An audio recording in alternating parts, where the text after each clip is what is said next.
Hello everyone, welcome and welcome back to my channel. मैं हूँ भानुप्रिया और वीडियो शुरू करने के पहले मैं आपको ये बता दूँ कि this is the first video that I am shooting post my delivery अपनी बेबी होने के बाद। तो पहले तो मैं ये डिस्क्लेमर दे दूँ कि आपको मेरे वीडियो सबसे एकदम अनटाइडी से मिल सकते हैं। कुछ भी सामान पड़ा है पीछे, मैं कभी रेडी हुई हूँ, कभी नहीं रेडी हुई हूँ, नींद में से उठ के वीडियोस बना दिए। कभी आपको ऐसा भी मिल सकता है कि आधे वीडियो में मैं अलग लग रही हूँ, क्योंकि हाफ वीडियो शूट करने के बाद जो मेरी प्यारी सी बेबी है हनीशा, वो रोने लग गई। तो फिर उसको हैंडल करके मैं 2 घंटे बाद अलग ही दिख रही होंगी वीडियोस में जब मैं रिमेनिंग हाफ पार्ट शूट करूँगी। तो ये सारी चीज़ें आपको अब से देखने मिल सकती है, so please bear with me. देखो पीछे वहाँ चार्जर लटक रहा है, वो भी मुझे ना हटाने का टाइम नहीं मिला, बिकॉज मैं फटाफट उसको सुला के अभी मैंने सोचा मेरे पास अगर 15 मिनट है तो मैं 15 मिनट में आपके लिए वीडियो शूट कर दूँ। और मैं शायद वीडियोज़ में थोड़ा धीरे भी बोल सकती हूँ क्योंकि वो यही सो रही है ना, मुझे लगता है अब बेटर क्वालिटी माइक लेने की ज़रूरत है। चलो अब बातें बंद करके फटाफट से वीडियो पे आते हैं।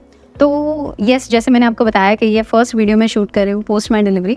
तो जैसे ही 25 डेज़ के आसपास ख़त्म हुए, मैंने नोट किया कि जो मैंने यूट्यूब पे शेड्यूल करके रखे थे वीडियोस, वो सब ऑलमोस्ट ख़त्म होने वाले। तो अब मुझे नए वीडियोस बनाने पड़ेंगे। तो उसके लिए मैं कंटेंट बनाने बैठी। मैं जैसे ही कंटेंट बनाने बैठी, मैं नॉर्मली लैपटॉप पे नहीं, बुक पेन लेके एकदम ट्रेडिशनल तरीके से बनाती हूँ। तो जैसे ही वो बनाने बैठी, आई वॉज कम्प्लीटली ब्लैंक। मुझे समझ में ही नहीं आया कि मैं किस चीज़ के लिए आपको मोटिवेट करूँ, क्या नया सिखाऊं। शायद इसलिए क्योंकि मैं खुद शायद इतनी फिजिकली, मेंटली, इमोशनली ड्रेन्ड थी कि मेरे अंदर से वो एनर्जी नहीं आ रही थी।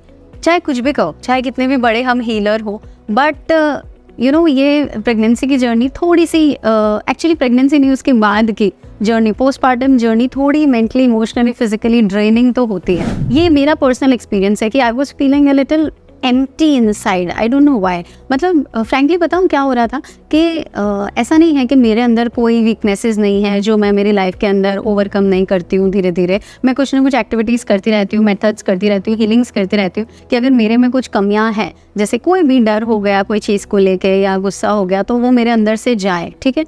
तो बिफोर माई डिलीवरी मैं बहुत सारी चीज़ें ऐसे करती थी जिससे मैं अपनी वीकनेसेस से उभर पाती थी। After delivery what was happening कि मुझसे वो चीज़ें हो ही नहीं रही थी। लाइक वो इमोशंस जिनको मैं पहले कंट्रोल कर पाती थी, वो अभी थोड़े से आउट ऑफ कंट्रोल हो गए थे।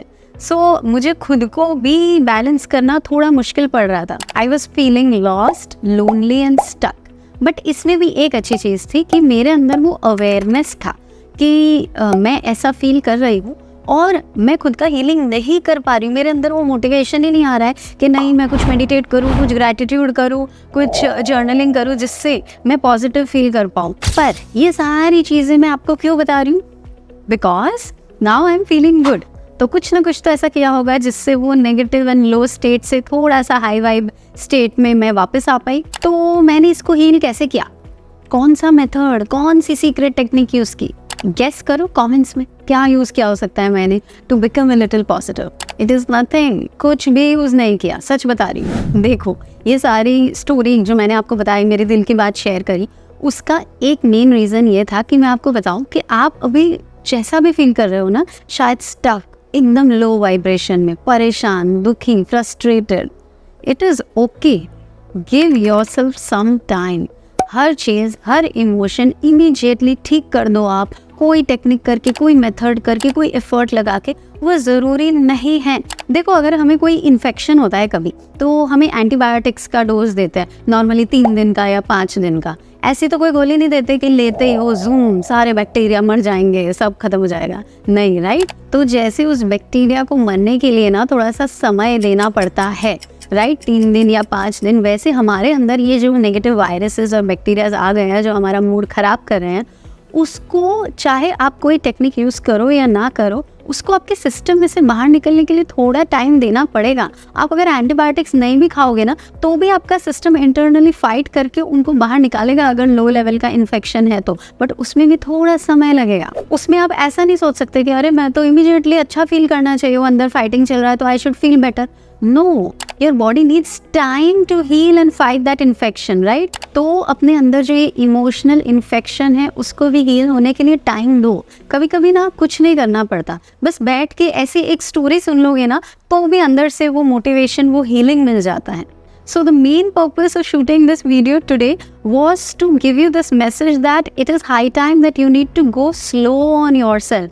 बहुत प्रेशर मत करो कि मुझे एकदम हमेशा बेस्ट ही फील करना है। कोई बात नहीं ना, अभी जैसा भी फील कर रहे हो वो गलत नहीं है। Trust yourself and trust universe के कुछ समय में मुझे कोई ना कोई रास्ता तो मिल जाएगा। जैसे मुझे मिला ना 20-25 दिन के बाद कि मैं उस नेगेटिव सिचुएशन से बाहर आ पाई, उस नेगेटिव फीलिंग से एक्चुअली बाहर आ पाई, तो आपको भी मिल जाएगा। So this message was not from me, directly from universe to you कि करंट सिचुएशन में थोड़ा रिलैक्स करो, सब ठीक हो जाएगा, रास्ता ज़रूर मिलेगा। So this was it for today. ज़्यादा लंबा नहीं करेंगे वीडियो, मेरा बुलावा आ गया है, वो बीच साइड में थोड़ी थोड़ी आवाज़ें कर रही है, उसके उठने का टाइम हो गया है। सो एंड में बस मुझे आपको ये बोलना है कि आई एम थिंकिंग कि मैं आने वाली वीडियोज़ जो है ऐसे मेरी लाइफ से थोड़े इंस्पायर्ड बताऊँ कि मैं क्या क्या प्रॉब्लम्स फेस कर रही हूँ और उसको कैसे सॉल्व कर रही हूँ, so that आपको थोड़ा practical guidance मिले।